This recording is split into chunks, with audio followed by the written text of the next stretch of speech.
Hello and welcome to My Side of the Bag. I'm Drew Hinesley, joined as always by my co-host Scott Leonard, aka Scotty Worldwide. Scotty, how you doing and where are you coming to us from today? I'm doing great, Drew. I have the pleasure of coming to you from Grand Rapids, Michigan, where I'm in town for the Meyer Classic here on the LPGA schedule. One of our favorite stops. It's just beautiful country up here in the summertime. Couldn't be more excited, but I guess maybe most importantly, why I'm so excited today to come talk to you is we have a good buddy, friend, and supporter of our show and someone that supports caddies through and through, Mr. Will Davidson, joining the show today. So let's give him a round of applause. He is the CEO of the hats that we're wearing called Birdie Brands, and someone that's just always been so supportive and giving back to caddies. And when we talked about doing this show, he was on the short list of people that we wanted to talk to. So we finally got him. Man, I appreciate that intro, buddy. Scotty Worldwide, you were too kind, my friend.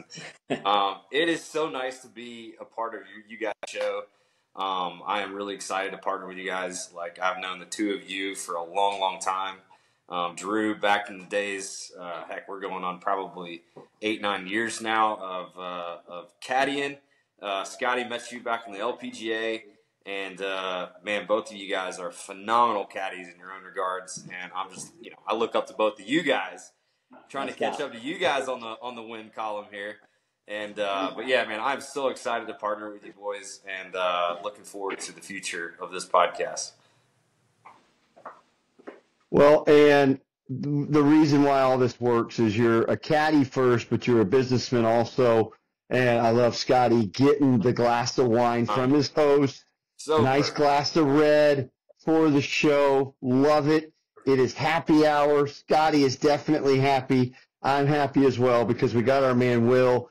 Birdie Brands. Here's the bug spray. Game on because the bugs are gone. I was using this last week at the BMW Championship in Greenville and Spartanburg, South Carolina. The course we played, the alternate course, Carolina Country Club.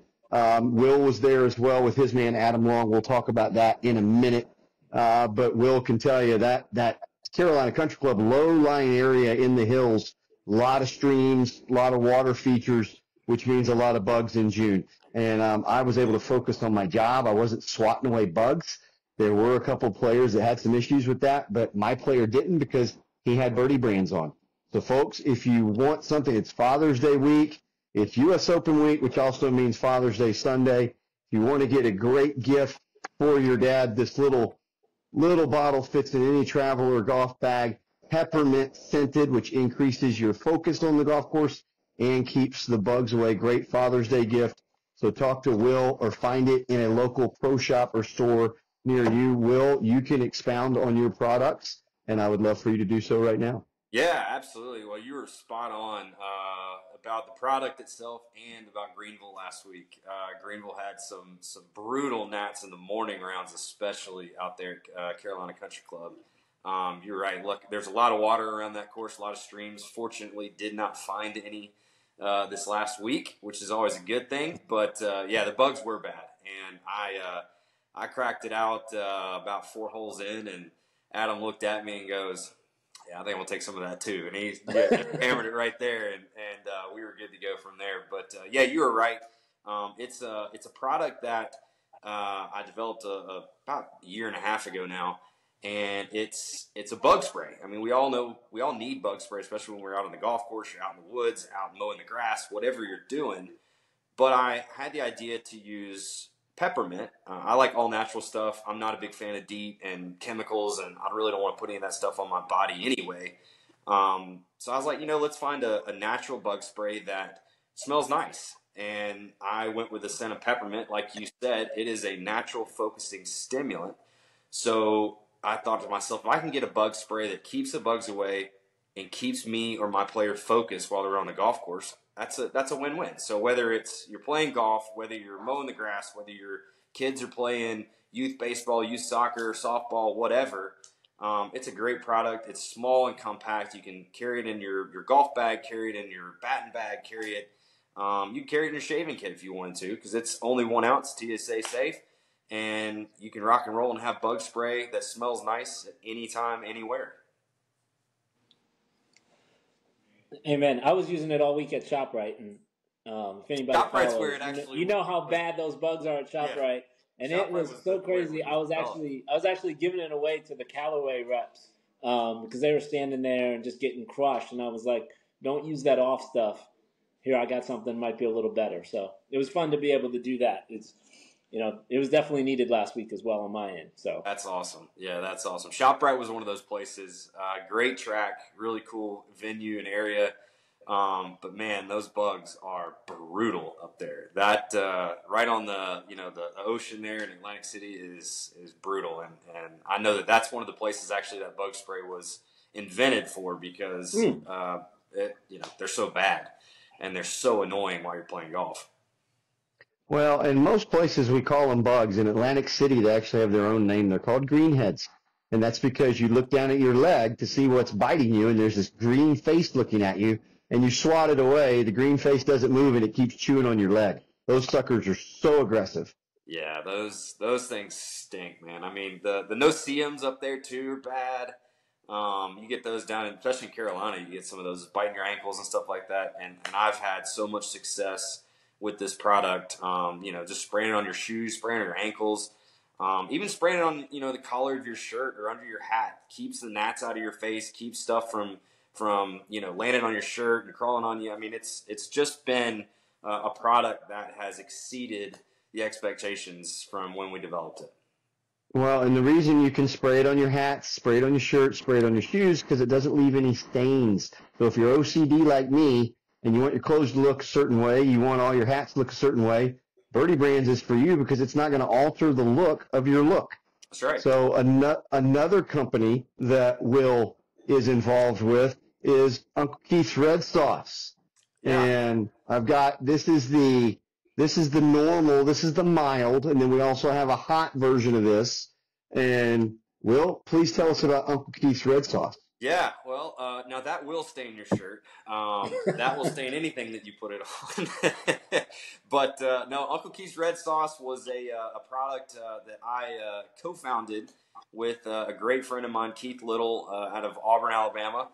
And I used to kind of help his daughter teaching some golf lessons growing up. And when COVID hit, I was working for Smiley Kaufman, and we were getting ready to drive down to Players from Sea Island where we've been practicing.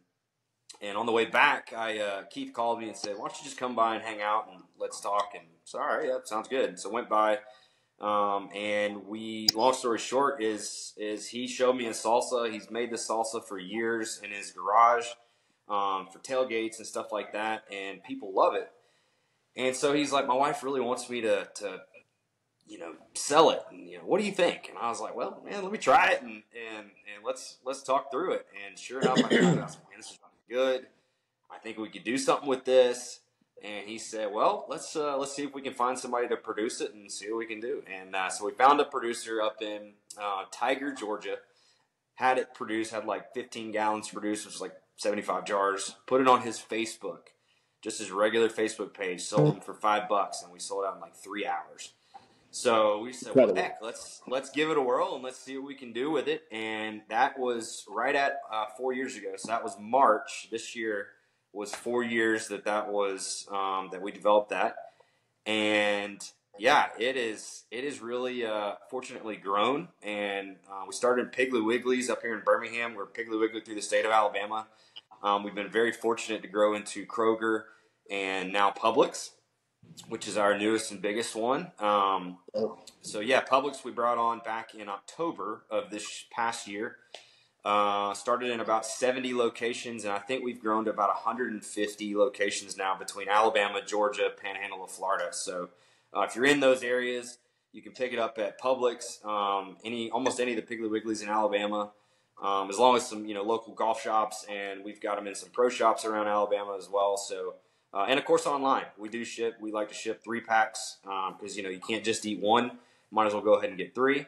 So that's what we do, and we love sharing it. And we're all natural ingredients, no sugars, no preservatives. It's just really good home style cooked salsa, and that is what we strive to do with no chemicals and nothing bad for you. So that is us in a nutshell. Uncle Keith's red sauce, whether you call it red sauce or you call it salsa, if you've got Uncle Keith's, you can call it a party. Yeah. So Right. Will Hey, Davidson, good, y'all. Birdie Brands, Uncle Keith, we've got all the business taken care of. So now let's turn our attention to some current events. All three of us have been doing a lot of stuff. That's one challenge of this show is we're all professional working caddies. I would say Will had the best week of the three of us. So Will, why don't you lead off and tell us what just happened the last few days for you? So last couple days, I was actually over in Charleston doing a quick festival over there where we're demoing the bug spray to a festival over in Charleston. And Adam sent me a text that, hey, I think I'm going to play Greenville this week, upcoming week. Adam Long, PGA Tour Korn Ferry player. Let's make sure everybody knows who Adam is. Yep. So Adam's a PGA Tour. We're in the 126 to 150 category. So last week being an elevated event, obviously that's a limited field. So we were fortunate enough to come down and play the Korn Ferry event in Greenville. So went and played the Korn Ferry event, which is a pro-am this past week. A lot of fun. Some guys get celebrities, some guys get some AMs. We had a great AM. He was a member there at the club. Really good player. Played off of like a 2 handicap. But yeah, we had a nice start. I think we were three or four under on the first round over at Carolina Country Club. And then our second round, so we were 4 under the first round, 3 under the second round. So cruising at 7 under. And fortunately for us, we had a nice little Sunday round. Started off hot. We birdied the first. Second hole's a par 5, and somehow it's basically reachable, but it was we came up just short and didn't hit the best chip in the world. So that was our one par on the front. Was a par 5. That was pretty accessible. But yeah, he just was on it. He was really striping the ball well. I think our longest putt actually was that one on the par 5, the chip that came up short, which was about 22 feet, I believe it was. But man, he really rolled it nice and stuck some balls close, and just had a nice, really smooth, easy round. It was a lot of fun watching him get around the golf course. But fortunate enough to shoot 8 under on the round and move ourselves up. I think we started the day at about 27th, and we're fortunate enough to finish T4 for the week. So good week over there in Greenville. Yeah, and exciting week, especially when you shoot low on Sunday.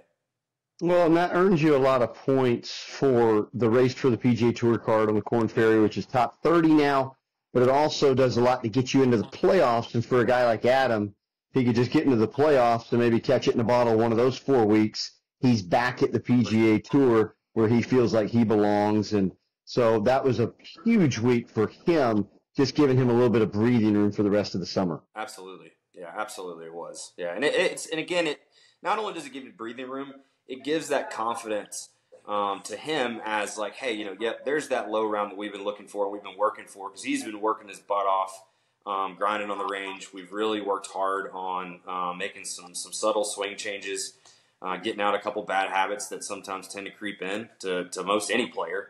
And yeah, he's done really well with it. So I was really proud of him to see him step up on a Sunday round and go play well and shoot low. Which you did. 28 on the front nine always helps the Sunday score. Unfortunately for my co-host, he didn't get a chance to post a Sunday score, but he's got a new employer. So Scotty, fill us in. Yeah, well, the original boss, the girl that took me out to the LPGA, Jennifer Chang, hit me up, and so I'm doing these 2 weeks for her, and then she will not play into the KPMG, so I'll have a new boss then. But yeah, no, so it's been exciting.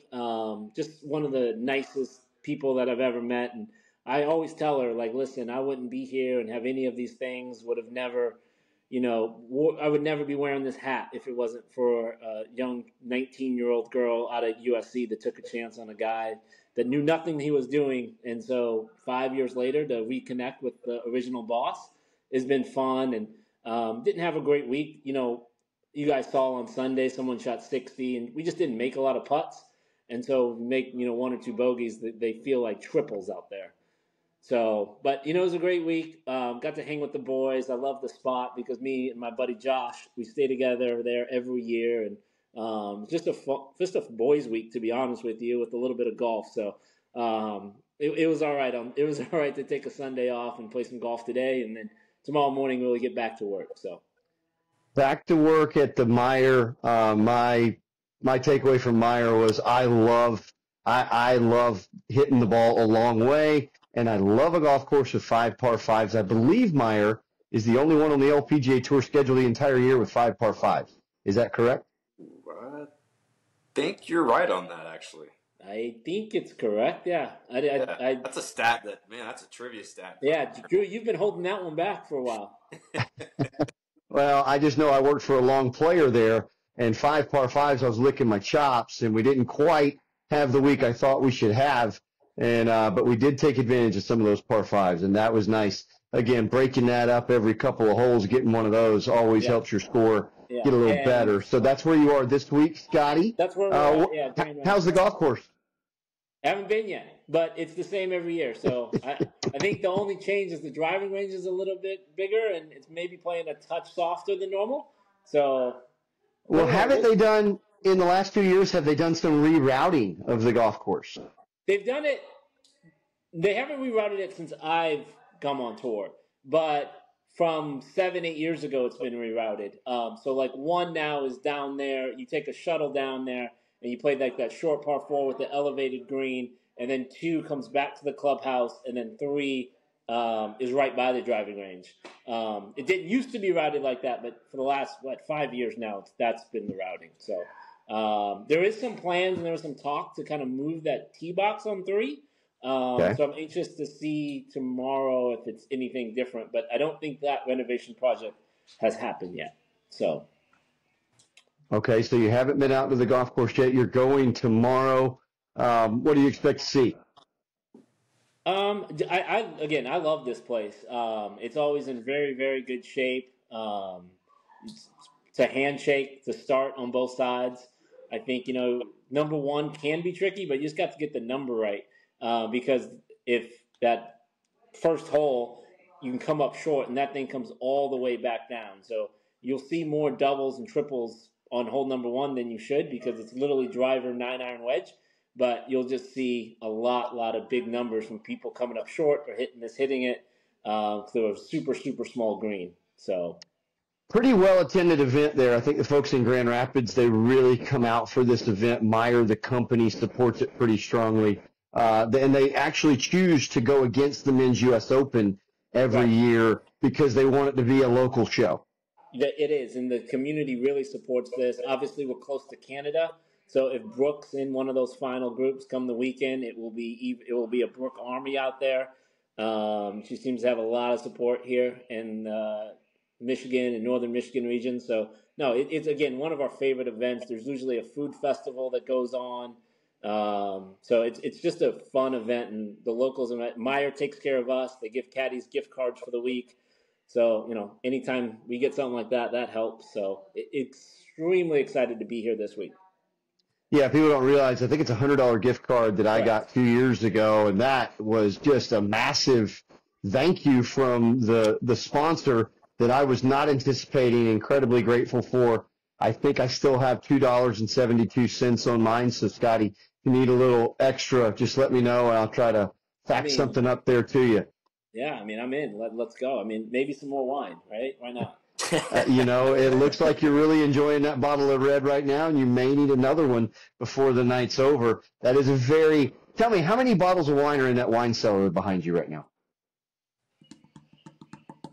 I don't know what count off the top of my head, but I'm going well over 150. Okay. Well, I imagine they'll have a few less with 3 of you guys in their house for the week. Yeah. Well, I'm drinking probably for 3, so. There you go. But anyway, let's move the discussion back to our guest here. So, Will, you've had an unreal career in the world of caddying. You've worked for some of the biggest names in golf. You've won. What keeps you motivated to go out there and work for a guy like Adam Long? And what still is the drive for you in caddying? Man, that's kind words to start. I appreciate that. I love what I do. I Mm. have always loved the fact that my office changes every single week, and I don't have to sit in a cubicle. I don't have to, sit at a desk. I get to go outside, see the awesome places that we get to play, meet all the people, especially like pro-am guys and volunteers for all the events, host like the one that you're staying at now. So I've always enjoyed the travel of it. Always enjoyed Yeah. seeing the different places.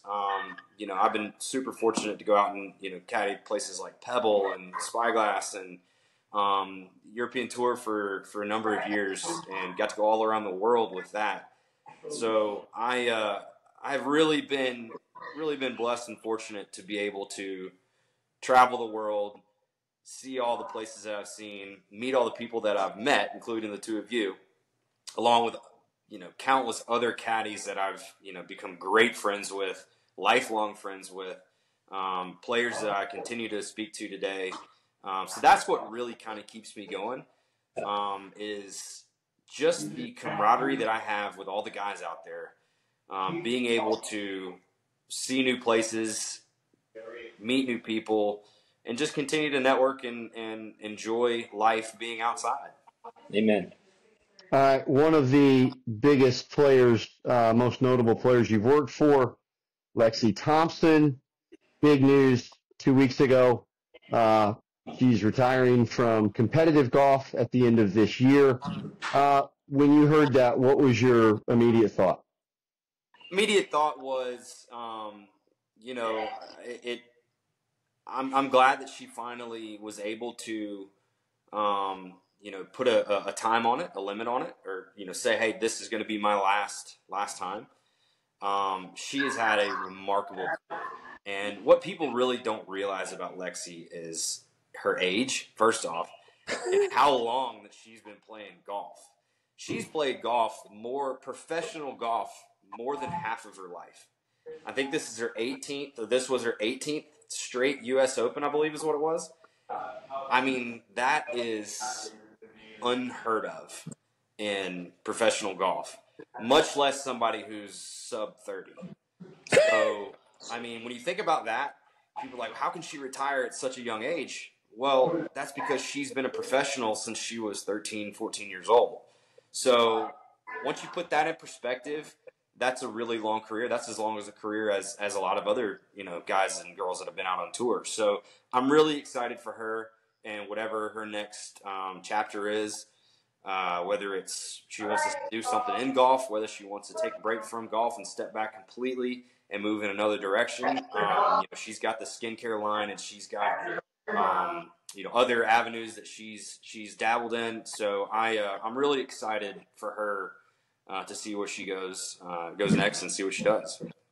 So talking about this final chapter, but let's take you back 2 years where you got to go to Pine Needles and caddy for her at the U.S. Open.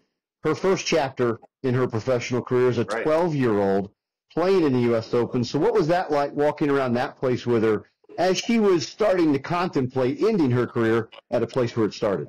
Yeah, it was a bit surreal. I didn't know her back then when she was playing that young, and didn't follow her, didn't know anything about her. But I did that week have to go back and find some clips and see the pictures of her when she was 12 years old playing in the U.S. Open. I mean, because that's like, there aren't many people in the world that can ever say that they've played in the U.S. Open, much less at 12 years old. So I got to see some of the pictures. Got to see some of the, the videos from back when she played, and it was really cool. It was really cool because I could tell from her perspective that this meant something to her. This is a special place to her. She was really excited about going back there and playing well. She really wanted to play well that week, which we had a solid week. I think we finished 21st that week, if I remember correctly. Which is certainly respectable in any U.S. Open.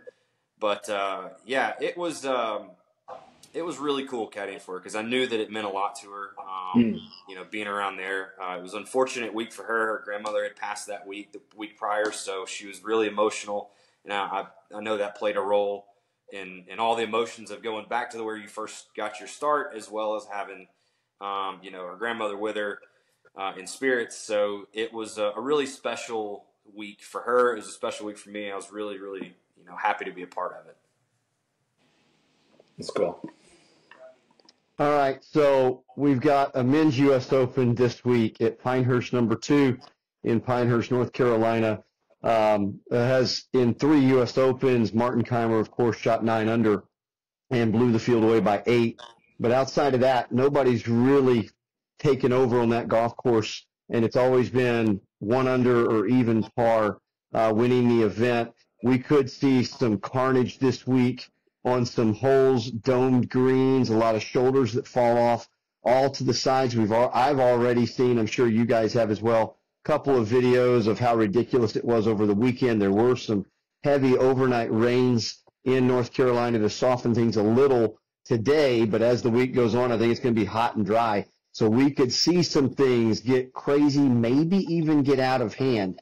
And the reason I say all that is to set up the last time it got out of hand was in 2018 at Shinnecock. Yep. And everybody that's watching, they may or may not remember when Phil Mickelson raked his putt and probably, in my opinion, been disqualified. But his playing partner that day was Beef Johnson, and you were on the loop for Beef. So please, please take me through that whole scenario at Shinnecock from the inside, because that had to be absolutely fascinating. Yes, that was. So I'll say this, in my 11th year on tour, that is one of my greatest memories I'll ever have. And one of the most surprising and dumbfounding moments I can think of. And wow, what a moment it was. I remember it like it was yesterday. I remember the words that were said.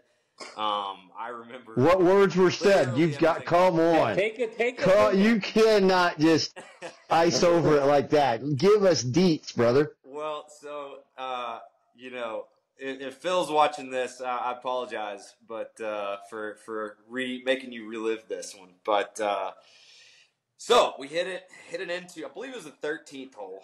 I know it was the 13th hole. That green was an absolute nightmare of a green. I mean, you could hit the green and still make 8. I mean, it was just a brutal pin. Ooh. It was domed, so you go over the front, over the back, over the side.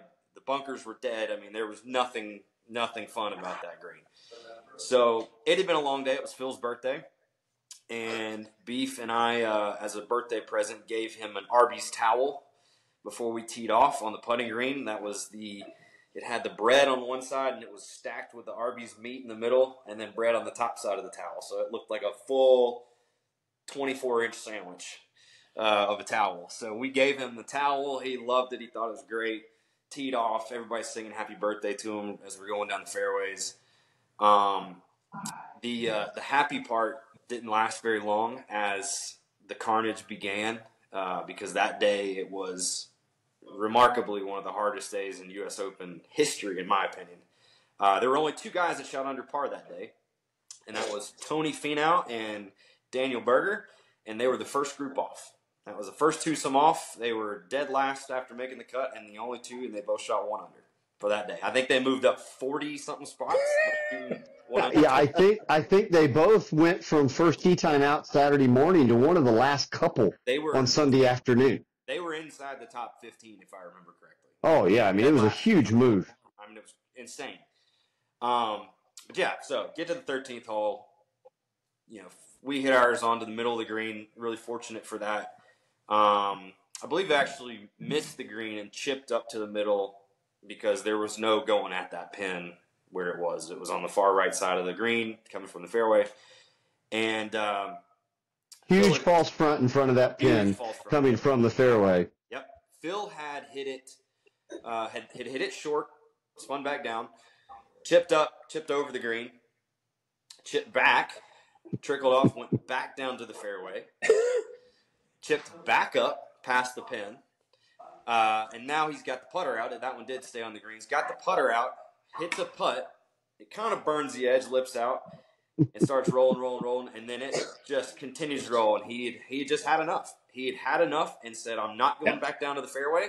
runs down there, smacks it back, and almost holds it, actually. Yeah, I think it hit the back of the cup. Yeah. And it kicks out. I'll never forget this. Beef turns and looks at me wide-eyed and goes, like, just stares. Like, we had no idea what just happened. Yeah. The funniest part of it all is Phil walks up, pulls out his coin and goes, "I'll wait," and marks it. At that point, Beef then looked at me again, and we just both started laughing. Oh, man. I remember we had about 8 foot for par. I told myself there's no way we're making an 8-footer. Yeah. No, absolutely not. But yeah, he goes, "Yeah, I'll wait." Marks it like absolutely nothing happened. And I mean, we were dumbfounded. So we finally tap in for bogey. He taps his in, ultimately for a 9, I believe it was. And he walks over, because this is kind of the controversial part here, is a lot of people think that he, did it on purpose or did it to, give a middle finger to the USGA or didn't Which know is what he was correct. doing, Which whatever. is absolutely part of the equation there. Sorry, but that was part of it. There was it came out after that. A lot of people said, well, he did it knowing that the 2-shot penalty would be less of a penalty than having to chip back from the fairway and back over again. And, people are like, well, he did it on purpose. That was really smart of him to do that, knowing it's a 2-shot penalty, etc. I can tell you from experience that it was just a pure reaction of, I'm not going back down to the fairway. I'm not going to go.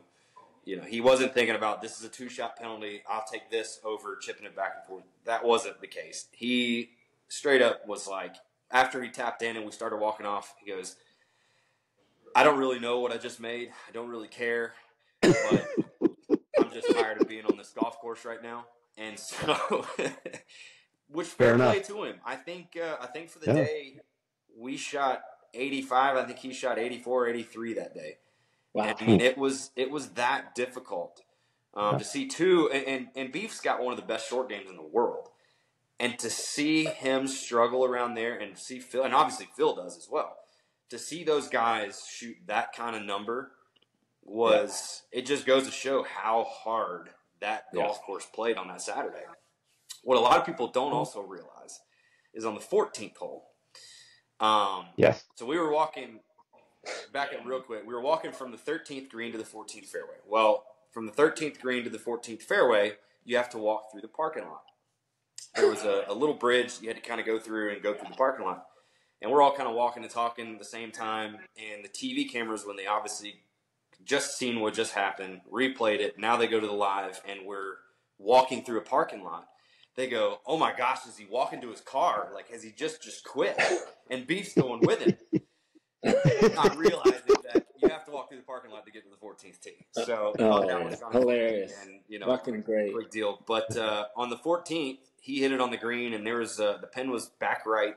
It was a 2-tiered green, and at the back right of the green, there's a huge hill that goes up into the fescue, but it was shaved for the first maybe 4 or 5 feet.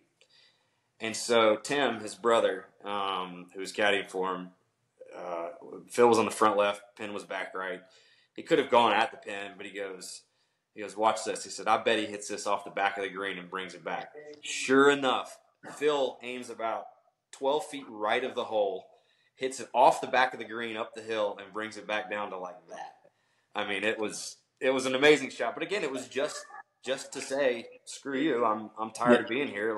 This is goofy golf now. Yeah. So anyway, that was one of the days that I'll never forget. I kept the bib from that day. There you go. I have it not as nicely displayed as the ones behind you, Drew, but I do have it, and I would love to have Phil and Beef both sign it, because I think that would be a really, really cool memento that nobody nobody else could have. I mean, that would be I'd be the only one. So that's my story with Beef and Phil at the U.S. Open, and it's something that I'll never forget. That's awesome. Thank you for sharing that, Will. That's so good. Well, one more thing that you won't forget, nor will anybody in the People's Republic of China, when you got a caddy for the first Chinese player to play in the U.S. Open, Hao Tong Li. Tell us about that. Yeah, so worked with Hao Tong. This was 2016, I believe. We had won on the European Tour, won his home Open, Volvo China Open that year. And we had gone to the U.S. Open qualifier at Walton Heath right after the week after Wentworth. Yep, BMW Wentworth. So we went and played the U.S. Open qualifier. Was very fortunate to win that qualifier at 13 under, and then which got him into the U.S. Open at Erin Hills. Went to Erin Hills, played a practice round with Rory, Brooks Koepka, and who was the last one? Peter Uihlein. So those were the three guys we played practice rounds with that week. He was freaking out about playing with Rory because that's the first time he'd ever met him. And it was really cool to play with Rory that day. Obviously, Brooks ended up winning that one, so it was, play with two guys that had a shot that week. But yeah, we made the cut at Erin Hills, and that he was the first player in Chinese. He's the first Chinese player in history to make a cut at a U.S. Open. So That was a really cool thing for him. I know that really meant a lot to him and to all the people back home in China that followed him. Really cool little tidbit for me as well to help him, get there. I believe that was his first, or it was either I know it was his first U.S. Open, but I think it was his first major, maybe his second major. But yeah, it was a really cool experience. Well, those are some great stories. Again, Will, we're really thankful for you coming on, sponsoring our show with Birdie Brands, Game On, Bugs Gone, and Uncle Keith's. Again, you call it red sauce, you call it salsa. When you got Uncle Keith's, you call it a party. That's right. So that is our new sponsorship, the business side of things. Now let's get to a little bit of fun. Scotty, we're going to roll double or nothing, me and you, because I still owe you 20 from the women's U.S. Open. I am the Black Angel of Death when it comes to picks. For those that didn't watch our women's U.S. Open preview, I thought Scotty was doing me a favor. He picked first, and with the second pick, I took world number one Nelly Korda, and then she makes a 10 on a par 3 on Thursday. So it shows you what I know, and it shows you how much stock you should put into my picks. If you're out there listening and you're actually going to put money on this, don't listen to me. I want to back up because I told our viewers and our listeners, I said on 12, if someone goes in that back bunker, they can easily chip it in the water. Now, I would never thought world number one would do it, but there you go. So, well, there you go. More prophecy from Scotty worldwide.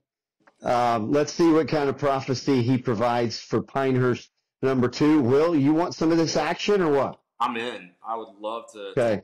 So we go 20 ahead, and we're going to go best overall score. And what are we going to do? We're going to go, you can't pick any player that somebody else picks. Okay. And we'll go 6 golfers. Jesus Christ, Drew. Well, let's go 4. Let's go 4 apiece because Scotty's got dinner reservations and he's got to open another bottle of red back there, so we got to make this quick.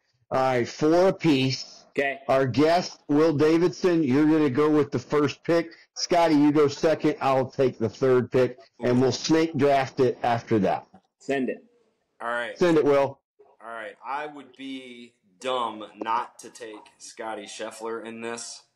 So I will go ahead and take Scotty Scheffler in this because, the guy is unstoppable. Ted Scott and Scotty Scheffler together, it's an unstoppable team. It really is. Team. Okay, Scotty Worldwide. Brooks Koepka. I'll take Xander. Double back-to-back? I'll take Xander. I didn't take him last time and he won. It's the first time in 5 years I haven't taken him. Again, shows you how much I know about this game when it comes to picking guys. I tell you what I'm going to do. I'm going to take the runner-up to Xander as well. I'm going to take Bryson with my second-round pick. Back to you, Scotty. Okay. It's a good pick. I'll take Rory McIlroy. Figured you would. And your second-round pick, Will, you've got 2 in a row here. Okay, I'm going to go I really like the Europeans around this place. And I'm going to go Ludwig Aberg. Okay. Because the man has got the game to play anywhere in the world. So that's going to be my second pick. My third pick is going to be a little bit of a dark horse. I'm going to go with Tommy Fleetwood. Good I pick. love Tommy Fleetwood around greens like this. He has got a putter that, when it gets hot, can hold it from anywhere. So I'm going to go with Tommy Fleetwood. Scotty, your third round pick. You've got Brooks and Rory. Who's going to be the third guy on that team? I think someone that gets a resurgence, going Patrick Cantlay. Cantlay. Okay, we're talking about putting, right? That's going to be a big part of Pinehurst. Let's go with Cam Smith, one of the best putters in the world, if not the best putter in the world. His game's fucking trending.